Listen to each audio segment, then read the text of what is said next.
তো hello' friends, আপোনালোকৰ কাৰণে লৈ আহিছোঁ আৰু এটা নতুন ভিডিঅ'টো হ'ল যে আপোনালোকে যদি ভাবি আছে এখন চৰকাৰী চলাৰ ল'ব বুলি, তেতিয়াহ'লে আপোনালোকৰ কাৰণে এই ভিডিঅ'টো হ'ব অতিকৈ গুৰুত্বপূৰ্ণ, কিয়নো বৰ্তমান চলি আছে চৰকাৰী চলাৰৰ বাবে অনলাইন আবেদন। আপোনালোকে যদি ভাবি আছে চৰকাৰী চলাৰ ল'ব বুলি, তেতিয়াহ'লে আপোনালোকে এতিয়া অনলাইন আবেদন কৰিব পাৰিব। আৰু যদি আপোনালোকে অনলাইন আবেদন কৰে, তেতিয়াহ'লে আপোনালোকক চৰকাৰে দিব এখন চৰকাৰী চলাৰ।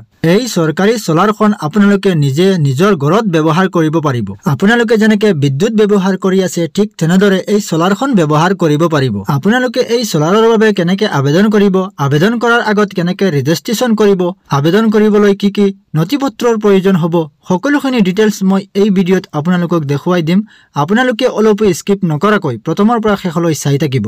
আৰু এই চেনেলত যদি প্ৰথমবাৰ আহিছে, তেতিয়াহ'লে অনুগ্ৰহ কৰি চেনেলটো ছাবস্ক্ৰাইব কৰি কাষত থকা বেল আইকনটো বজাই ৰাখিব, যাতে তেনেকুৱা ইনফৰমেটিভ ভিডিঅ' আপলোড কৰাৰ লগে লগে আপোনালোকৰ মোবাইলত নটিফিকেশ্যন যায়।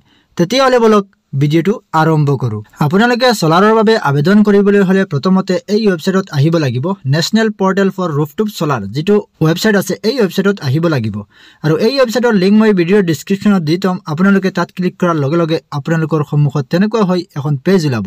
এই পেজত অহাৰ পিছত আপোনালোকে ওপৰত দেখিবলৈ পাব নেশ্যনেল পৰ্টেল ফৰ ৰুফটপ চলাৰ, তাৰপিছত আছে চেণ্ট্ৰেল গভৰ্ণমেণ্ট ৰুফটপ চলাৰ ছাবচিডি প্ৰগ্ৰাম, যিটো দেখিছে আপোনালোকে ইয়াত দেখিবলৈ পাব। তাৰপিছত আছে তলত আহিলে দেখিব কুইক লিংক আছে এপ্লাই ফৰ ৰুফটপ চলাৰ, ইয়াত আহি আপোনালোকে এপ্লাই কৰিব পাৰিব। তাৰ আগত আপোনালোকে তলফালে আহি আৰু এটা চাব পাৰিব ডকুমেণ্ট। আপোনাৰ কি কি ডকুমেণ্টৰ প্ৰয়োজন হ'ব, এই ডকুমেণ্টত আপোনালোকে যেতিয়া ক্লিক কৰিব, ক্লিক কৰাৰ লগে লগে আপোনালোকৰ ডকুমেণ্ট কি কি লাগিব এইটো ইয়াত দেখুৱাই দিব। তাৰ আগত আপোনালোকে প্ৰথমতে কলকাতাৰ যিটো দেখিছে, এই কলকাতাৰত আপোনালোকে আহি কলকাতাৰটো চেক কৰি ল'ব।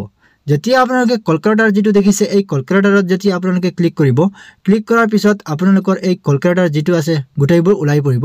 যেতিয়া এইটো ৱেবছাইট অ'পেন হ'ব, অ'পেন হোৱাৰ পিছত দেখিব প্ৰথমতে আছে ষ্টেট। আপোনাৰ নিজৰ ষ্টেট এখন প্ৰথমতে চিলেক্ট কৰিব লাগিব। তাৰপিছত আছে কেটাগৰী, প্ৰথমতে আপোনালোকে ষ্টেট এখন চিলেক্ট কৰিব। চিলেক্ট কৰাৰ পিছত তাৰ তলত আছে কেটাগৰীটো আপোনালোকে নিজৰ কোনটো হয় এইটো আপোনালোকে চিলেক্ট কৰিব। মই বাৰু যিকোনো এখন এইটো চিলেক্ট কৰিছোঁ। তাৰপিছত আছে আপোনাৰ মান্থলি এভাৰেজ বিল কিমান আহে, বিদ্যুৎ বিল আপোনাৰ এভাৰেজ কিমান আহে, এইটো ইয়াত আপোনালোকে দিব লাগিব। যদি 500 আহে 500 দিব, 600 আহিলে 600 দিব, 1000 আহিলে 1000 দিব, যিমান টকা আহে এভাৰেজ এইটো আপোনালোকে ইয়াত দিব। এভাৰেজ বিলটো দিয়াৰ পিছত আপোনালোকে চিধা তলফালে আহিব। তলফালে অহাৰ পিছত আপোনালোকে দেখিবলৈ পাব আৰু এটা অপশ্যন কলকুলেটাৰ। এই কলকুলেটাৰত যেতিয়া আপোনালোকে ক্লিক কৰিব, ক্লিক কৰাৰ পিছত আপোনাৰ ঘৰত কিমান ৱাৰ্ডৰ বিদ্যুৎ লাগে এইটো ইয়াত ওলাই পৰিব। আপোনালোকে কিমান কিলো ৱাৰ্ডৰ বিদ্যুতৰ প্ৰয়োজন এইটো ইয়াত আহিব। আপোনালোকৰ যদি 1000ৰ ভিতৰত বিল আহে, তেতিয়াহ'লে আপোনালোকৰ 1 কিলো ৱাৰ্ডৰ চলাৰৰ প্ৰয়োজন। যদি 2000 বিল আহে, তেতিয়াহ'লে 2 কিলো ৱাৰ্ডৰ চলাৰৰ প্ৰয়োজন, তেনেকুৱা আহিব। আপোনালোকে ইয়াৰ পৰা চাই ল'ব যে কিমান টকা বিল আৰু কিমান কিলো ৱাৰ্ডৰ আপোনালোকৰ প্ৰয়োজন। তাৰপিছত আপুনি তলফালে আহিব। অহাৰ পিছত দেখিব ইয়াত আপোনালোকে এই চলাৰখন যদি লয়, তেতিয়াহ'লে 24% ডিছকাউণ্ট পাব। তাৰপিছত আপোনালোকে এই চলাৰৰ দাম আছে 47,000, আপোনালোকে ছাবচিডি পাব 20,000। তাৰপিছত আপোনালোকে দিব লাগিব 27,000। যদি 47,000ৰ চলাৰ হয়, তেতিয়াহ'লে আপোনালোকে দিব লাগিব 27,000। 20,000 আপোনালোকে ছাবচিডি পাই যাব। ইয়াত বহুতো মোটামুটি ইয়াত দেখুৱাইছে 24% ডিছকাউণ্ট, আচলতে ইয়াত 50% ডিছকাউণ্ট দেখুৱাই আছে। আপোনালোকে যদি লয়, তেতিয়াহ'লে ইমান পাৰ্চেণ্ট ডিছকাউণ্ট পাই যাব। এতিয়া আপোনালোকে চলাৰৰ বাবে কেনেকৈ আবেদন কৰিব, আবেদন কৰিবলৈ হ'লে আপোনালোকে প্ৰথমতে হোম পেজত আহিব। হোম পেজত অহাৰ পিছত আপোনালোকে যিটো কুইক লিংক দেখিছে, এই কুইক লিংকৰ তলত আছে এপ্লাই ফৰ ৰুফটপ চলাৰ, যিটো দেখিছে এপ্লাই ফৰ ৰুফটপ চলাৰ, ইয়াত আপোনালোকে ক্লিক কৰিব। ক্লিক কৰাৰ পিছত আপোনালোকৰ সন্মুখত তেনেকুৱা হৈ এখন পেজ ওলাব। এতিয়া আপোনালোকে ৰেজিষ্ট্ৰেশ্যন কৰিব লাগিব প্ৰথমতে। যদি আগতে ৰেজিষ্ট্ৰেশ্যন কৰা আছে, তেতিয়াহ'লে লগইন হেয়াৰত মাৰি আপোনালোকে লগইন হ'ব লাগিব। আৰু যদি নতুন কৰি আছে, তেতিয়াহ'লে আপোনালোকে প্ৰথমতে ৰেজিষ্ট্ৰেশ্যন কৰিব লাগিব। যিটো দেখিছে আপোনালোকে ৰেজিষ্ট্ৰেশ্যন হেয়াৰ, ৰেজিষ্টাৰ হেয়াৰ, এই ৰেজিষ্টাৰ হেয়াৰত আপোনালোকে ক্লিক কৰিব। ক্লিক কৰাৰ পিছত আপোনালোকে এইখন ৰেজিষ্টাৰ কৰিব লাগিব প্ৰথমতে। যেতিয়া ৰেজিষ্টাৰ হেয়াৰত ক্লিক কৰিব, ক্লিক কৰাৰ পিছত আপোনালোকৰ সন্মুখত তেনেকুৱা হৈ এখন পেজ ওলাব। এতিয়া আপোনালোকে তলফালে আহিব। অহাৰ পিছত আপোনালোকে এই যিখন আছে এইখন আপোনালোকে ফিল আপ কৰিব লাগিব। প্ৰথমতে আপোনালোকে ষ্টেট এখন চিলেক্ট কৰিব লাগিব। তাৰপিছত ইলেক্ট্ৰিক ডিষ্ট্ৰিবিউটাৰ কোম্পানীটো চিলেক্ট কৰিব লাগিব। প্ৰথমতে আছাম যিটো ষ্টেট আছে, এই ষ্টেটখন চিলেক্ট কৰিব। চিলেক্ট কৰাৰ পিছত তলত যিটো আছে চিলেক্ট ডিষ্ট্ৰিবিউশ্যন কোম্পানী, ইয়াত চিলেক্ট কৰি ক্লিক কৰাৰ লগে লগে Assam power distribution company limited যিটো আহিব, এইটো আপোনালোকে চিলেক্ট কৰিব। তাৰপিছত ডিষ্ট্ৰিক্ট, আপোনাৰ নিজৰ যোনটো ডিষ্ট্ৰিক্ট হয় এইটো আপোনালোকে ইয়াৰ পৰা চিলেক্ট কৰিব।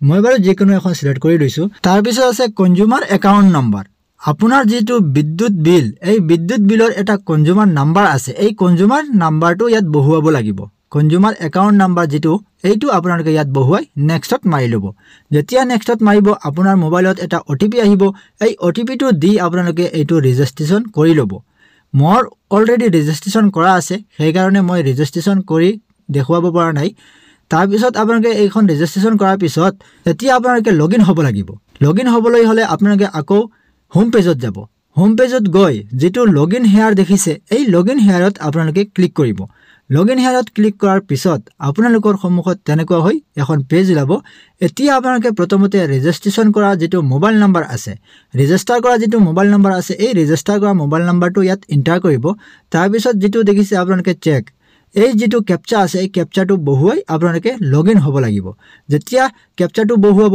ক্যাপচাটো বহুৱাই নেক্সটত মাৰিব নেক্সটত মৰাৰ লগে লগে আপোনাৰ মোবাইলত এটা ওটিপি আহিব এই ওটিপিটো বহুৱাই আপোনালোকে হেৰি কৰিব লাগিব মোৰ অলৰেডি ওটিপি আহি গৈছে ওটিপিটো বহুৱাই আপোনালোকে লগইন হৈ যাব মই বাৰু ওটিপিটো বহুৱাই লৈছো বহুৱাৰ পিছত আপোনালোকে লগইন যেটো তলত দেখিছে এই লগইনত আপোনালোকে ক্লিক কৰিব লগইনত যেতিয়া ক্লিক কৰিব ক্লিক কৰাৰ লগে লগে এইটো লগইন হৈ যাব মই বাৰু লগইন কৰি দেখুৱাই লৈছো সাক লগইন হৈ গৈছে লগইন হোৱাৰ পিছত এতিয়া আপোনালোকে এইখন ফিলআপ কৰিব লাগিব এতিয়া এইটো তিনিটা স্টেপ আছে এই তিনিটা স্টেপত আপোনালোকে এইখন ফিলআপ কৰি লব লাগিব যিমান কেইটা ষ্টাৰ মাৰ্ক দিয়া আছে এইটা আপোনালোকে ফিলআপ কৰিবই লাগিব প্ৰথমতে আপোনাৰ নাম থাকিব তাৰ পিছত আছে সিলেক্ট ক্যাটাগৰী যেতিয়া সিলেক্ট ক্যাটাগৰীত ক্লিক কৰিব এসটি ওএসসি জেনাৰেল যোনটো হয় এইটো আপোনালোকে ইয়াৰ পৰা সিলেক্ট কৰিব তাৰ পিছত আছে এড্ৰেছ প্ৰুফ আপোনাৰ এড্ৰেছ প্ৰুফটো ইয়াত দিব লাগিব আপোনাৰ এড্ৰেছ কোনটো হয় ভিলেজ কোনটো হয় এইটো ইয়াত দিব লাগিব তাৰ পিছত আপোনালোকৰ ডিস্ট্ৰিক্টটো দিব লাগিব পিন কোডটো দিব লাগিব তাৰ পিছত আছে আপোনাৰ যিখন ইলেক্ট্ৰিচিটি যেটো আছে এইটো আপোনালোকে কোনটো হয় এইটো ইয়াত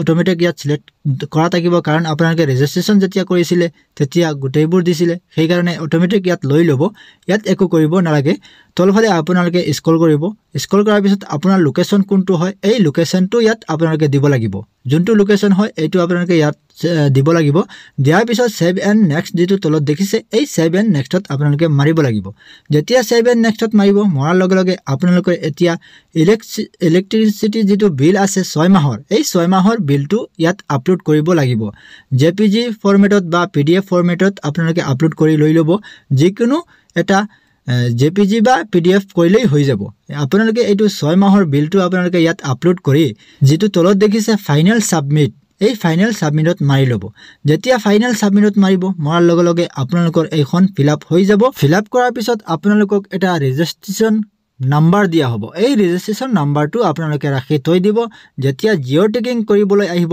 এই ৰেজিষ্ট্ৰেচন কৰাৰ যেটো নাম্বাৰ আছে এই নাম্বাৰটো আপোনালোকে দিব লাগিব আপোনালোকক খসাই আপোনালোকৰ এটা সোলাৰৰ প্ৰয়োজন হয় নে যদি সোলাৰৰ প্ৰয়োজন হয় তেতিয়া হলে আপোনালোকক এখন সৰকাৰি সোলাৰ দিয়া হ'ব আপোনালোকে নিশ্চয় বুজি পাইছে যে সৰকাৰি সোলাৰৰ বাবে কেনেকৈ আবেদন কৰিব লাগে আৰু কি নথিপত্ৰৰ প্ৰয়োজন আপোনালোকে নিশ্চয় বুজি পাইছে আশা কৰিছো ভিডিওটো ভাল লাগিছে যদি ভাল লাগে তেতিয়া হলে এটা লাইক কৰিব আৰু এই ভিডিওটো যিমান পাৰে আপোনালোকে শেয়াৰ কৰি দিব যাতে এই ভিডিওটো চাই সকলোৱে সৰকাৰি সোলাৰৰ বাবে অনলাইন আবেদন কৰিব পাৰে আজিৰ ভিডিওটো ইমানেই আছিল ভিডিওটো প্ৰথমৰ পৰা শেষলৈ চোৱাৰ বাবে ধন্যবাদ আপোনালোকৰ দিনটো শুভ হওক থ্যাংক ইউ সো মাচ জয় হিন্দ